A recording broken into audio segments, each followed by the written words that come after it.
aguhereza.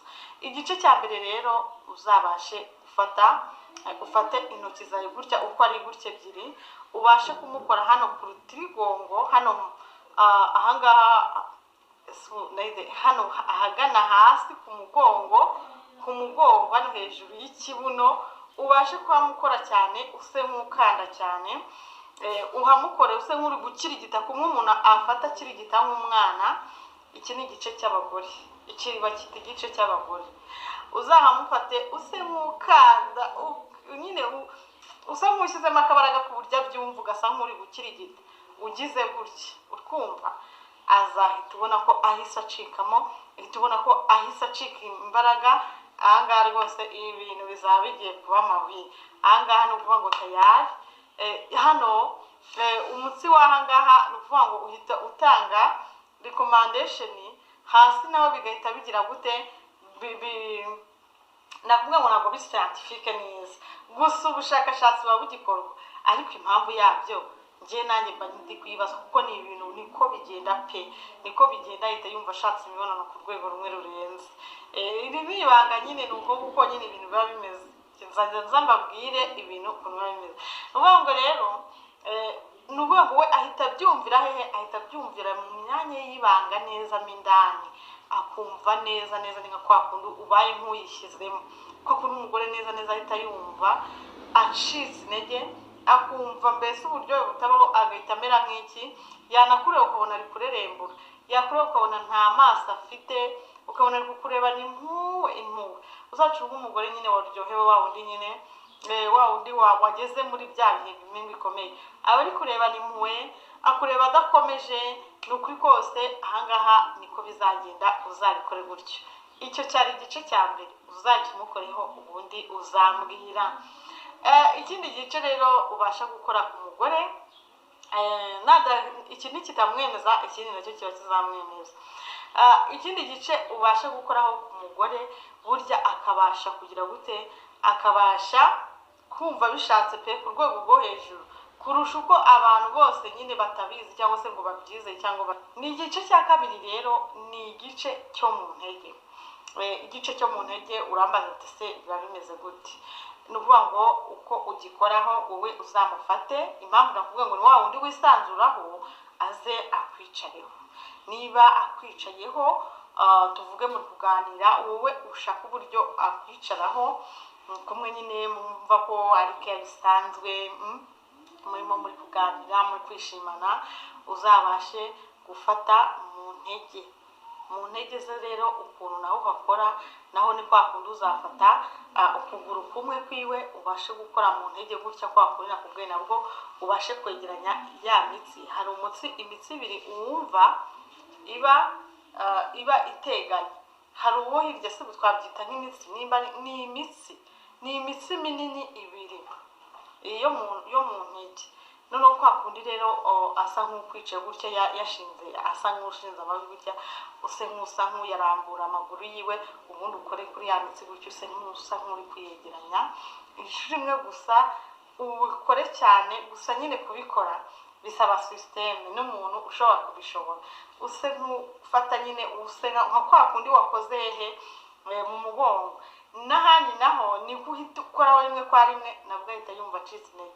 Nabwo rwose ubushake burazamuka, ubushagara bukamwica, ndetse iyo ubikoze nabi nyine, ariko ubundi ibi nabyo ahita yumva agize ubushagarira, ahita yumva agize ubushake bukomeye, ahita yumva byose birangiye. Ni hahandi aza kuguhagurukaho, ushaka kumubwira uti ngaho, ugasa nk'umwegeza, ntabwo azagenda, ahubwo ubona akomeza kukungumaho, hanyuma ni akantu kagenda kagatera hahandi mo imbere, hanyuma amarangamutima nibwo ubwonko nabwo uhita buvuga uti ibintu ni bibi, ni bibe, ni uko kuko bimeze.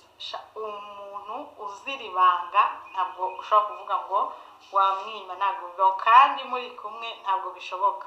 Ahangaha rero ni hahandi naho ahita yumva ashyize ubushake bwinshi, akumva ibintu byose bimurangiriyeho. Ahangaha rero nubikora gutyo, naho uzaba ukoze umuti ukomeye cyane, ahita yumva bishatse pe ku rwego rumwe rurenze.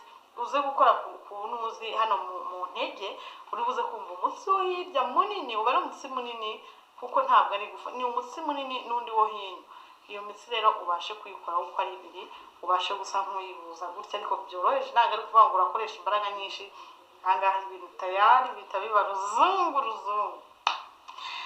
Ikindi gice cya gatatu rero ubasha gukoraho akabasha kwishima, akabasha kumva ntabwo yabyitangwa arishima, ahubwo we ahita ajya mu yindi si, ahita ajya mu yindi mudu, hanyuma akumva ni ibintu bikomeye cyane. Ni ukuvuga ngo umuntu ubasha kucyemeza 100% biragoye kuko ntabwo ari kuri benshi, ariko nyine biragoye. Ni ukuvuga ngo umuntu ubasha kuba yagira uburyo yakora ku mukondo ugasa nk'ugira gute, nk'uwinjizamo agatoki rimwe kwa rimwe, ugasa nk'usa nk'umubabajeho ukuntu, ariko utajombye cyane. Nanone hari ukuntu umuntu akubwira ngo uzagenda ukora iki n'iki, ukagenda ukabikora nabi, ugasanga ahubwo byangije n'ibindi byije. Ariko buriya umukondo ugasa nk'uwinjizamo cyane, abenshi birabafata, ariko gusa nanone ntabwo ari kuri bose. Ariko mu mukondo naho harakora cyane, ugasa nk'umukoraho woroheje cyane. Ahangaha araryoherwa, arumva ku buryo avuga uti noneho ibingibi byose bivuyemo, ntabwo ngitinye, ntabwo ngize ikibazo rwose, nidushaka tubikore. Ahangaha ahita aguhereza, usa nk'ukozamo agatoki ukuntu gake cyane. Hano mu mukondo mo imbere harimo akantu kaba kagize, urabona umukondo w'abagore ukuntu umeze, uba usa nk'uwinjiyemo, ariko nubwo winjiyemo hari akantu gasa nk'akazi inyuma n'ubundi. Hanyuma rero ugasanga ari nk'ako ukoraho, ukagakoraho wihutisha gutya, ahita yumva abishatse. Uvuga ngo rero ibingibi uko ari bitatu, muri wa wundi wakunaniye umwe, wa wundi wagusajije, nubimukore ukagira aha hatatu hose ukabona ntibikunze, uzaba wabikoze nabi. Mubwiye uko ugomba kubikora, ubikora mu buryo buri systematic. Niba utanabizegere n'abandi n'abakuru, abandi baba babizi, wa muntu we ntabwo biba byoroshye. Ariko rero kabubwiye ngo hari n'ibindi bice abagore sinibaza ukuntu uvuga ngo arakwima, sinibaza ukuntu uvuga ngo ntabwo ngwibi, ahubwo ukuntu mujya mubisaba, ukuntu bisaba rangaje ujyana, imyitwarire uba ufite nayo. Mana yanjye, hari igihe uba ufite imyitwarire igayitse, ugasanga wirirwa ibuzi yuko wirirwa uvuga ngo ubwira umukobwa we w'umugore, umva impa uzama, ese inzumi mbwira ibi n'ibi. Wowe bwira umuntu ko umukeneye, ushaka ko muganira, ushaka ko mugirana ibihe byiza. Ntabwo ari ngombwa ngo ujye kumubwira ibyo kuko arabyumva, ibyo bihe byiza byawe se ni ibi. Ashobora guhita abyiyumvisha, sinashobora, ahubwo ahita abyiyumvisha. Ubu ahubwo ufite kumubwira uti igihe mwabonanye ukosa ukigira umuntu uri romantike kabisa. Niba uzi ko utari nawe rwose ukabyiga, ukigira we ku ngufu, ukiga kuba romantike. Ni ibintu biryoshya relationship. Hari abantu rero nyine baba bari aho ngaho, nyine icyo ni ukugenda natakima nyine ngo ajye hariya. Ntabwo nshoboye kwirirwa mvuga ibintu byinshi, sinshoboye kwiyoroshya imbere y'umugore, sinshoboye uriya mukobwa ndamwiyoroshya imbere, ndabishobora. Nimba utabishoboye nawe nta bintu uzabona.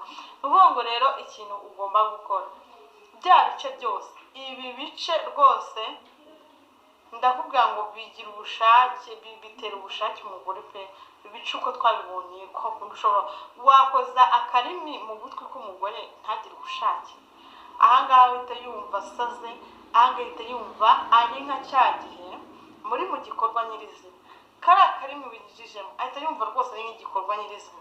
Rero n'uvuga ngo bihita bihana sinye no hasi, bigahita bihana amakuru uti bya bintu ko numva byageze. Ibi bintu baba babishoboye usanga ari n'abakiya, ntabwo baba ari benshi, cyangwa se umuntu ufite gahunda yo kubikora, usanga nyine ari wa wundi koko uzi icyo bita gushimisha umugore n'iki, gukora ibintu neza n'iki, ibintu nk'ibyo. Hakaze bya bice byose nyine murabizi. Ufite umugore kumukora neza mu misatsi, uyikoramo neza, uyikirigita neza. Ahangaha arakwemerera ibyo ushaka byose, mu buryo umwerekamo ko rwose ari urukundo umufitiye, ahubwo atarira ari umufitiye. Mu bintu abagore banga, mu bintu igitsina gore cyangwa umuntu ushobora kuza umwereka yuko akeneye ibintu byiwe kurusha uko yaba amukeneye wese, akeneye bimwe mu bice byawe ariko ntabwo ukeneye wese. Uwo nguwo rwose nta mugore umukunda, nta mugore umwizera, nta mugore umwifuza, kugira ngo uzasange uwifuzwa umva ntabwo bibaho. Ikindi kintu ugomba kuzirikana, zirikana yuko niba umugore akuvumbira icyo kintu rwose niyo byaba ntabwo aba kwishimiye, uzagerageza uvuga uti umugore tugiye kubona imibonano mpuzabitsina ndashaka ko amenye yuko mukunda, amenye ko mufite amarangamutima, aho ngo uzabona ibintu byiza cyane, azaguha neza, azaguha biryoshye uryoherwe. Ariko urangwa uti amenye ko nta kindi, uwo ngo ntabwo kuryohereza, urabyishyiramo nyine kuko nawe uri muri hubu, ariko ntabwo ariko babiri. Uragiye ufashe umugore, abagore 100% rwose, wenda dukuraho 1%, ariko igice cy'amabere cy'umugore ni nacyo cyagenewe konsa umwana, ariko kinasitima gifite uburyo kifasha imyanya y'ibanga kugira ubushake, kumva ko ashaka imibonano ku gitsina biri opposite. Rwose ntabwo umugabo yazaba kure kwibere ureke gushaka imibonano, ase muri gukora mu buryo bwiza pana byaba byo kugenda hubagurika, umeze nk'uwiba, umeze nk'umuntu uri gushaka gusedubiza umuntu. Ahangaha uba wabyishe, ahubwo zijya nuramuka ubigerageje ukabikora muri ubwo bwenge burimo ikinyabupfura cyinshi. Abagore bakunda ikinyabupfura my dear, uzagera kuri byinshi, uzagera ku byo ushaka, uzagera ku byishimo ushaka. Ariko igihe uri kumva uko ari ukugenda nyine ukabikora by force urabikora nk'umuntu nyine uri kwerekana ko ari ibintu ushaka ko biba, byanze bikunze ibyo bintu ntabwo bizaguhira. Harimo rero abantu usanga rwose bitwara nabi, noneho akaza kuvuga ati naramusabye ntabwo ntagize, byaranze. Ibyo byose nibyo bigenda bibitera. Reka mubwire rero nanone mu bindi bintu abantu bakunda, nimba mubwiye ngo ibi bice biryohera umugore, bifasha umugore kugira ngo abashe guhita yumva neza ari murangiye, hari ibindi bintu bizabifasha. Ikintu cya mbere, aho muri ntabwo wafata umugore cyangwa se umukobwa ngo umujyane ahantu muri karabaye, muri ahantu hahandi ibyo bintu uri buze kubikora anabyumva. Ntabwo bibaho ibyo bintu, ntabwo bibaho. Bisaba ngo tegura ibintu byawe, wishaka kujyana umuntu ahantu nawe hamubangamiye kujya kuvuga ati mana yanjye singira abona mvuye ahantu. Mind iyo wamaze kuyiboroka ntabwo iri kuri wowe, ahubwo iri kuki ahantu ari n'uburyo araza kuhikura. Hari akavuyo kenshi, hari urujya n'uruza, ari no gutekereza ati ahantu haza abantu bangana gutya, mu kandi kanya abantu bajya kubona ubone baza bamusuhuza, baze bamuhobera.